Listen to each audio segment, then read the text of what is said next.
Hello guys, good morning. তো এই দেখেন আপনারা, এই যে পাখি দেখছেন, আমার ভালোবাসার পাখি। তো কখনো খাঁচার মধ্যে খাবার খায় না। যখনই খাঁচার মধ্যে খাবার দেই, খাঁচা এখানে আছে যদিও, ওদের জন্য পার্টিকুলার একটা বক্স আছে ডাবা খাবার দেওয়ার জন্য। তো এখানে কখনো খাবার খাবে না, তো সবসময় হাতের মধ্যেই খাবার খাবে। এত ভালো করে ট্রেন হয়ে গেছে না, যখন এগুলোকে একদম খোলা আকাশের মধ্যে ছেড়ে দিই বাইরে গিয়ে, তারপর ওরা বাইরে থেকে উড়াল দিয়ে যাবে না।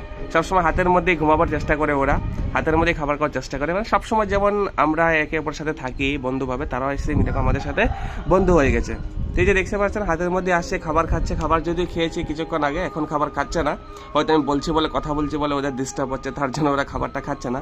যখন ওদেরকে আমি ছাড়ি, একদম ভিতর ঢুকে যায়, ওরা বিছানার মধ্যে ঘুমায়, কম্বলের নিচে ঢুকে যায়, একদম পুরো খুব কিউট, দেখো মানুষের মতো। তো ছোট্ট দুটো পাখি, আমি যদি এটাকে ছেড়ে দিই, তারপর ওটা ঘরেই ফিরে যাবে। বাইরে দেখেন আবার ভিতরে চলে আসবে একদম হাতের মধ্যে। তো দেখুন,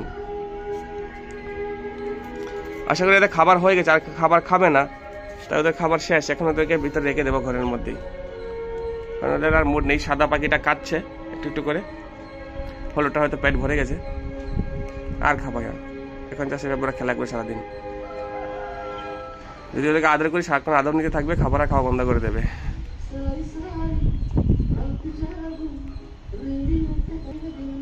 অসংখ্য ধন্যবাদ আপনাদেরকে আমার ভিডিওটা পুরোটা দেখার জন্য। যদি ভিডিওটা ভালো লাগে, লাইক, কমেন্ট, সাবস্ক্রাইব করে দেবেন চ্যানেলটাকে। অসংখ্য ধন্যবাদ।